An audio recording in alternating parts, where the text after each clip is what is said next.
झालेला आहे त्याचा परिणाम जो आहे तो दिसून येतोय कारण टक्केवारी देखील कमी झालेली आहे. खास करून अत्यंत कासोगतीनं मतदान प्रक्रिया राबवा.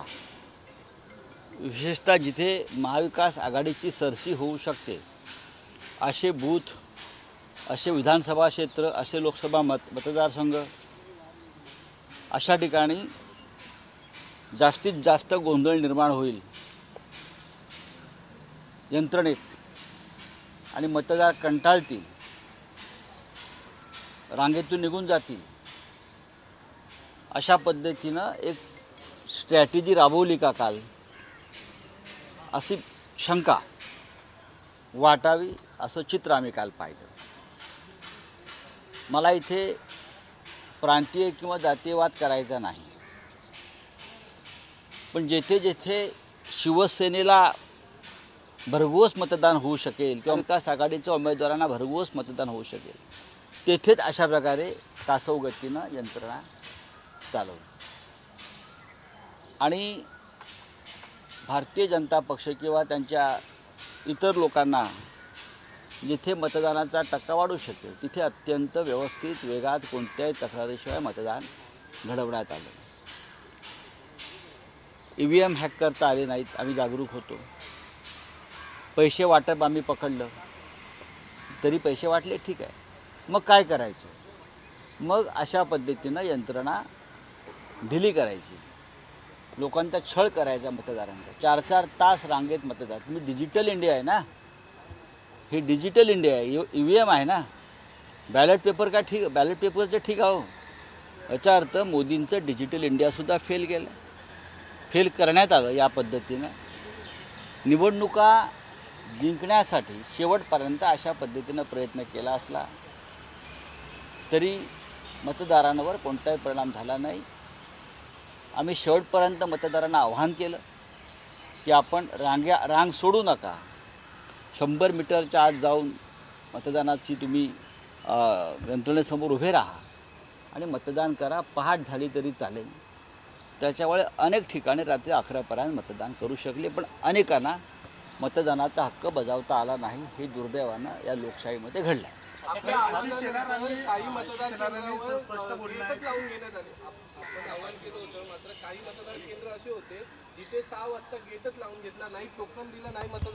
नाही, हा लोकशाहीचा आणि निवडणुकीचा अपमान आहे.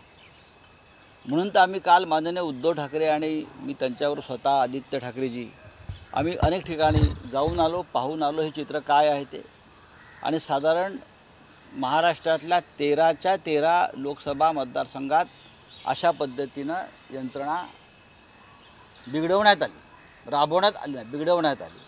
कारण 13ही ठिकाणी भाजपचा आणि त्यांच्या मित्रपक्षांचा पराभव होणार ही खात्री असल्यामुळं हा एक शेवटचा खेळ आणि डाव टाकण्यात आला.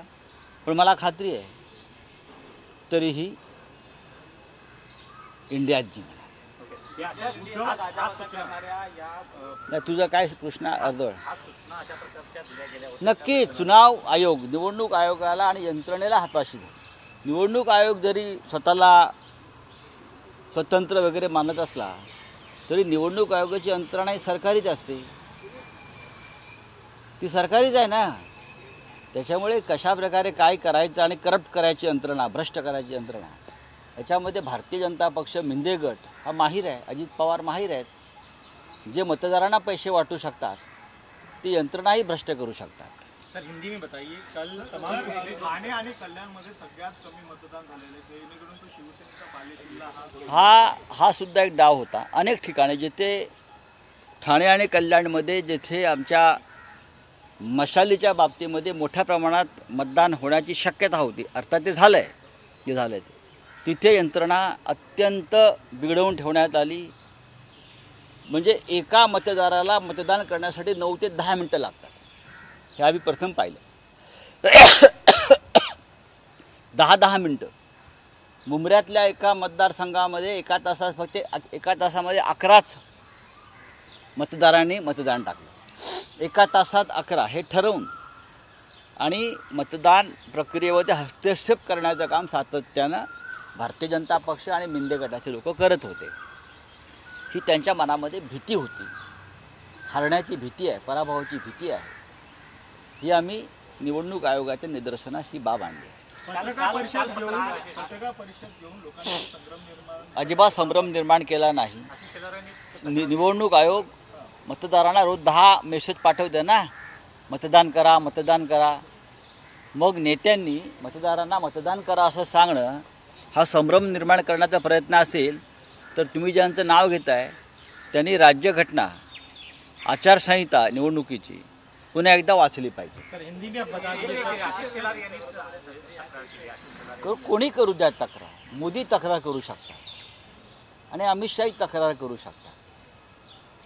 जर ऐन निवडणुकीच्या मुद्द्यावर हे जात धर्म पंथाच्या आधारे राजकारण करू शकतात तर हे कोणत्याही थराला जाऊ शकतं.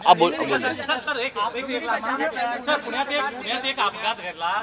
ज्या लहान अल्पवयीन मुलाला पोरशी गाडी चालवली तिनं संपूर्ण यंत्रणा त्याला वाचवण्याचा प्रयत्न करत होती. आता पोलीस आयुक्त पुण्याचे त्यांना बडतर्फ केलं पाहिजे ताबडतोब. पुण्याच्या पोलीस आयुक्तांनी कोणाला मदत केली? 2 निष्पाप जीवांचे बळी गेले आणि एक माजोरड्या दारुडा असा तरुण मुलगा जो बिल्डराचा मुलगा आहे तो दारू पिताना दिसतोय बारमध्ये, व्हिडिओ आलाय आज. आणि तुम्ही त्याचा रिपोर्ट काय देताय? कोणी केलं हे सगळं? भ्रष्ट पोलीस आयुक्त, भ्रष्ट पोलीस यंत्रणा आणि एक आमदार आणि तितक्याच भ्रष्ट आमदार. पुण्यातल्या जनतेनं आंदोलन केलं पाहिजे पोलीस आयुक्तांच्या समोर जाऊन. काय चाललं हे? आमदार रवींद्र धंगेकर यासाठी उभे ठाकलेले आहेत. मी त्यांचं वाचतोय, पाहतोय. मी पाहतो काय आम्हीसुद्धा शिवसेना त्याच्यामध्ये सक्रिय होईल. 2 तरुण 25 वर्षाचे कपल दाम्पत्य एका मस्तवाल मुलाच्या निष्काळजीपणामुळे, श्रीमंतीच्या माजुरट्यापणामुळे ते कपल मरण पावलं रस्त्यावर तडफडून. आणि पोलीस आयुक्त कोणाला वाचवत आहेत? कोण आहेत पोलीस आयुक्त? मला माहीत नाही त्यांचं नाव कोण आहेत ते. हे अजित पवार गटाचे आमदार आहेत. ते तसेच वागणार. माणुसकी शून्य लोक आहेत ते. तुम्ही त्याला पोलीस स्टेशनला पिझ्झा खायला घालताय, बर्गर खायला घालताय. बाजूला 2 मुर्दे पडलेले आहेत. खोटा रिपोर्ट देताय मेडिकल. त्याच्या पालकांवर गुन्हा दाखल व्हायला पाहिजे आणि अशा लोकांवर पुणेकरांनी सामाजिक बहिष्कार टाकला पाहिजे. अशा आयुक्त या पुण्याला लाभले असतील तर पुण्याला कलंक आहे. हे काय आहे? हे काय 2 आंखें 12 सिनेमा चाललाय का? पोलीस आयुक्तांनी किंवा न्यायालयानं 2 आंखें 12 सिनेमा सुरू केलाय का नवीन पुनर्वसनाचा? हा सगळा पैशाचा खेळ आहे. त्याच्यामुळे ह्या मृतांच्या टाळूवरचं लोणी खाण्याचा प्रकार पोलिसांनी केलेला आहे आणि न्यायालयाने केलेला आहे. सर स्लो वोटिंग हुई लगातार. आप लोग भी अपील कर रहे थे बावजूद कि कुछ एक स्पेसिफिक टॉपिक से जहां चीजें दिखाई थी सब जगह पे लगभग 90% बूथ पर हो गया है. मतदान केंद्र पर ही हुआ है. इसलिए हुआ है जहाँ जहाँ शिवसेना हो या महाविकास आघाड़ी के उम्मीदवारों को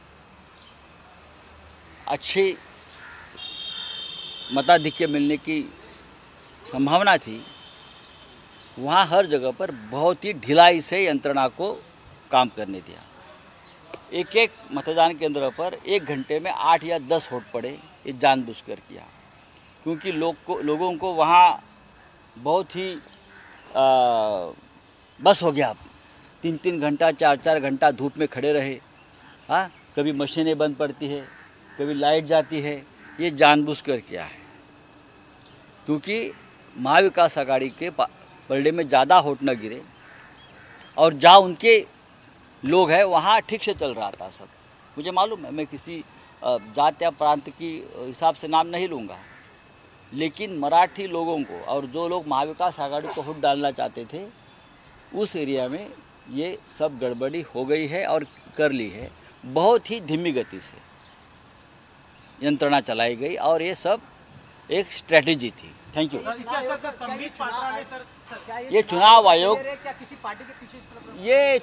जो है ये भारतीय जनता पार्टी और उनके जो अलाइज है उनके गुलाम है, उनकी एक्सटेंडेड ब्रांच है.